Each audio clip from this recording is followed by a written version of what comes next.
Please विचारून घेते. मलाही विचारायचं आहे की तुम्ही जे म्हणाले की तुमच्या याच्यात आश्रयमध्ये किंवा ज्या आश्रमशाळा आहे, तर त्या ठिकाणी ज्या विद्यार्थ्यांचं शिक्षण होतं, तर त्यांच्या शिक्षणाची सोय कशी असते? म्हणजे शाळा कोणत्या असतात किंवा काही निवडलेल्या शाळा असतात की तिथे तुम्ही पहिले जाऊन भेटता? काही शाळांमध्ये तसा कोटा असतो का? आणि त्यांच्या शिक्षणाची पद्धत कशी असते? म्हणजे ते रेग्युलर स्टुडंट सारखे शाळांमध्ये जातात आणि मग वापस पुन्हा छात्रावासामध्ये येतात का? मला ते विचारायचं. असं काही क्रायटेरिया नसतो, पण अनेक शाळा आम्हाला अप्रोच होतात. आता मॅडम इथे आहेत, त्यांनाही टार्गेट असतो की विद्यार्थी जास्तीत जास्त शाळेमध्ये ऍडमिशन झाली पाहिजे. पण आम्ही काही निवडक शाळा निवडतो की विद्यार्थ्यांचं IQ किती आहे. जो विद्यार्थी जसं भामरागड डिस्ट्रिक्ट मधून आलेला मुलगा आहे, तर पहिल्या इथं भाषेचा प्रॉब्लेम, माडिया भाषा, इथे मराठी, हिंदी, इंग्रजी. जसे आमच्याकडे जे विद्यार्थी सुरुवातीला आले तर ते माडिया भाषा बोलायचे, आम्हाला समजायचं नाही. तर म्हणजे इथे जेव्हा ते मुलं आले तर वॉशरूमला गेल्यानंतर वॉश करावं लागतं हे माहीत नव्हतं. इथून ती तयारी, मग भाषा तर नंतरची बाब आहे. तर आता ते विद्यार्थी इथे राहून आता इंग्रजी, मराठी, हिंदी आणि सगळ्या ऍक्टिव्हिटीज मध्ये भाग घेतात आणि अग्रेसर राहतात. एक मुलगा, मी मगाशी सांगायला विसरलो की अवेलेबल बेस्टचं आपण उदाहरण देत असतो प्रत्येक ठिकाणी, की तू मुलाला सांगतो की जे अवेलेबल आहे त्याला बेस्ट करा. तर एक विद्यार्थी, दादा मला कुस्ती खेळायची आहे, म्हणजे रेसलिंग म्हणतो. म्हणजे ठीक आहे, 7व्या वर्गात होता तो. तर मग काय करायचं? नाही म्हणे मला प्रॅक्टिस करायची आहे. मग मी एकाशी बोललो, एक गृहस्थ जे ST महामंडळामध्ये काम करतात ड्रायव्हर म्हणून, तर त्यांच्याशी बोललो. ते कुस्तीपटू होते, त्यांची मुलगी स्टेटमध्ये कुस्ती घेऊन आली. तर ठीक आहे दादा म्हणे, मुलं जर तयार असतील तर मी शिकवायला तयार आहे, पण तुम्हाला वेळ कसा मिळेल?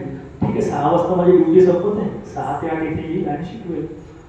म्हटलं मुलांना विचारलं तर म्हणे दादा त्याच्यासाठी मॅट लागते, म्हणजे आजकाल कुस्ती हा प्रकार जो आहे तो मॅट व्हायला लागला. मॅट आहे 4.5 लाखाची. म्हटलं आम्ही घेऊ शकत नाही. तर दादा मग कसं करायचं? पण मग झोपाच्या गाद्या आहेत त्याच्यावर जमेल का? तर प्रशिक्षकाला विचारलं, जमेल ना सर म्हणे, काही प्रॉब्लेम नाही म्हणून. तर त्या फोमच्या गाद्या होत्या, त्याचा ब्लॉक केला आम्ही हॉलमध्ये आणि सगळ्या 30 गाद्या लावल्या. त्याच्यावर सलग 45 दिवस प्रॅक्टिस करून जो मागच्या वर्षी जिल्हास्तरीय विनर होता, जो विभाग स्तरावरती विनर होता, त्यांना हरवून हा मुलगा गादीवर प्रॅक्टिस करून स्टेट खेळायला गेला. हे एक मूर्तिमंत उदाहरण आहे. हे आमची म्हणजे आमचं आउटपुट आहे की अवेलेबल बेस्टचं हे चांगलं उदाहरण याच्यापेक्षा तर नसावं असं मला वाटते. तोच विद्यार्थी जिद्द करून यावर्षी परत स्टेट खेळायला गेला.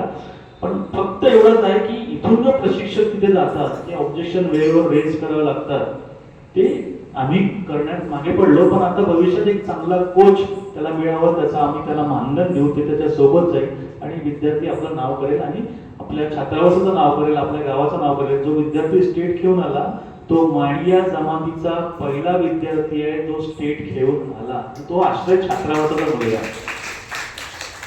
आणि वेगवेगळ्या शाळा आहेत, त्या शाळेचे ऍडमिशन आम्हीच करतो, तो पूर्ण खर्च आम्ही करतो.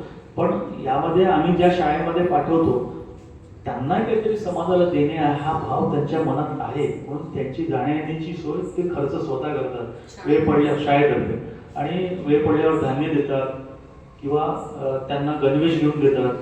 तर असे पण शाळेकडनं पण मदत मिळत असते. त्यात मराठी सिटी शाळा असेल, इंग्लिश शाळा असेल, भवाजीबाई शाळा आहे. एक विद्यार्थी ज्याची आई नाही आहे, वडील आहे फक्त, इतका हुशार मुलगा आहे की तो यावर्षी शाळेमधून प्रथम आलेला आहे.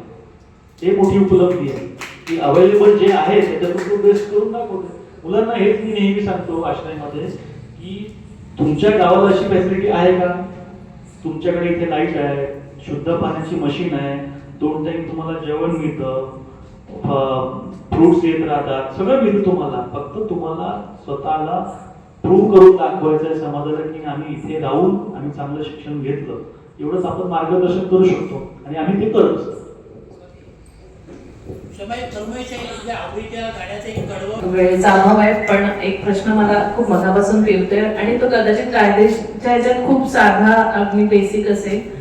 निराधार लोकांना वारसा हक्क प्रमाणपत्राचा काय फायदा आहे आणि वारसा हक्क म्हणजे नेमकं काय, असं जर तुम्ही थोडक्यात सांगाल तर खूप छान होईल. निराधाराला वारसा म्हणजे सक्सेशन ऍक्ट प्रमाणे जे आहे त्याला कायदेशीर जी आहे प्रक्रिया आहे तो रितसर अर्ज करून वारसा प्रमाणपत्र आपण कोर्टातून मिळवू शकतो. तो मिळालेला आहे, पण त्याचा आपण पुढे काय उपयोग होऊ शकतो त्याचा ते काहीच माहिती नाही आहे. नाही, अनाथ असेल तर अनाथ प्रमाणपत्र हे शासनाकडनं मिळतं, पण ते त्यांच्या आईवडील 18च्या खाली असताना ते मरण पावले असेल तर त्याचं वय जर 18च्या खाली असेल हो हो तसंच आहे. तर तसं आहे. हा अनाथ प्रमाणपत्र मिळण्यासाठी जे आहे बालकल्याण समिती तुम्हाला मदत करा. वडील आहे का? नाही, आई आहे? मी आहे आई.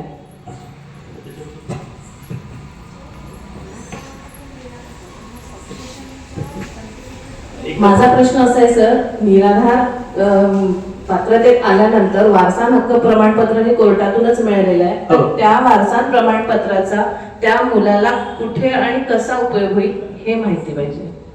सगळीकडेच होईल, प्रॉपर्टीमध्ये होईल, नोकरीमध्ये होईल, सगळ्या क्षेत्रातच त्याला होईल. वारसा प्रमाणपत्राचा सक्सेसर आहे ना तो.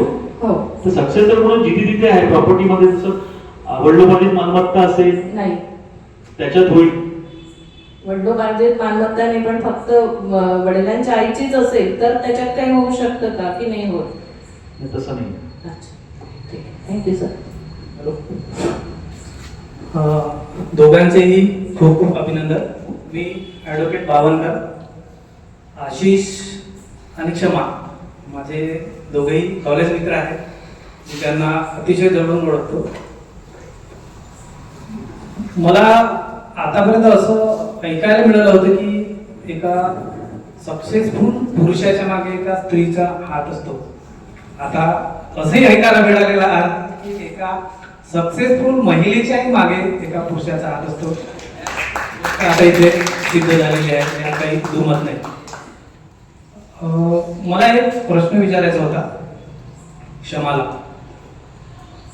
आता या आजपर्यंतच्या तिच्या कार्यकाळामध्ये असा काही कधी प्रसंग आला काय की मेल आणि फिमेल ह्या बाबतीतला काही असा भेद कधी म्हणजे दिसून आला का तुमचे प्रश्न निराकरण करताना, किंवा आलं असेल तर मग त्याला तुम्ही कशा पद्धतीने त्याचं निराकरण करता? नाही, असं तर काही म्हणजे आला नाही. मेल फिमेलचा असा काही कधीच प्रश्न निर्माण झाला नाही. त्याच्यामुळे म्हणजे व्यवस्थित आहे, असं कोणी कधी काही रेज केला नाही प्रश्न.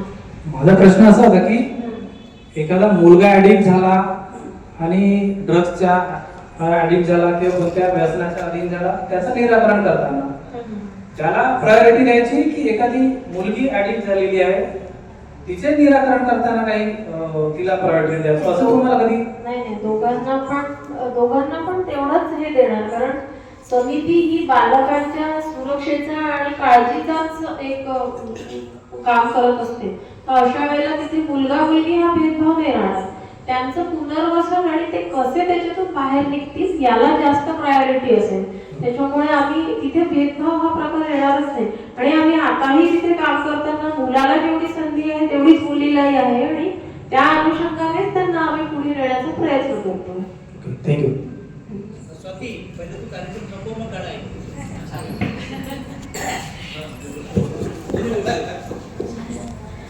या प्रश्नोत्तराच्या सत्रानंतर आता आपण समारोपाकडे वळत आहोत. रघुकुल रीत सदा चली आई, प्राण जाय पर वचन न जाय, ही आपली संस्कृती आहे. सृजनच्या कार्यक्रमाला येण्याचे आमंत्रण स्वीकारल्यानंतर उभयतांना लक्षात आले की सृजन डेलाच त्यांच्याकडे एक कौटुंबिक सोहळा देखील आहे.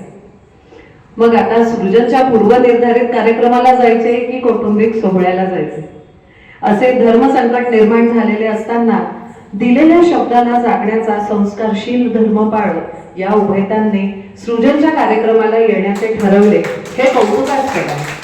नाहीतर अनेक लोक दिलेला शब्द व वेळ पाळत नाही आणि याच संस्कृती जी आहे आपली, याचं आणखी एक उदाहरण म्हणजे आज आपल्या सगळ्यांसमोर क्षमाची प्रतिकूल परिस्थिती असताना देखील सृजनचा शो मस्ट गो ऑन हा जो एक फीडबॅक आहे आणि हा जो एक धोरण आहे, हे तिने त्याला जागत ती आज या कार्यक्रमाला आली, त्याबद्दल तिचे खूप खूप धन्यवाद. या दोघांचेही आभार मानते आणि मायबाप वारकऱ्यांचेही आभार. 28 डिसेंबरला होणारा कार्यक्रम हा सृजनचा सलग 200वा कार्यक्रम आहे. हा कार्यक्रम गप्पा गोष्टींना व कला करणारा वाहिलेला आहे. या कार्यक्रमात उपस्थित झालेले सारेच अतिथी असतील. आशिष व क्षमा यांना शुभेच्छा देत सारांना या 200व्या कार्यक्रमाचे आवाहन देत मी स्वाती घरोटे आपल्या सर्वांचा निरोप घेते. धन्यवाद. शुभरात्री.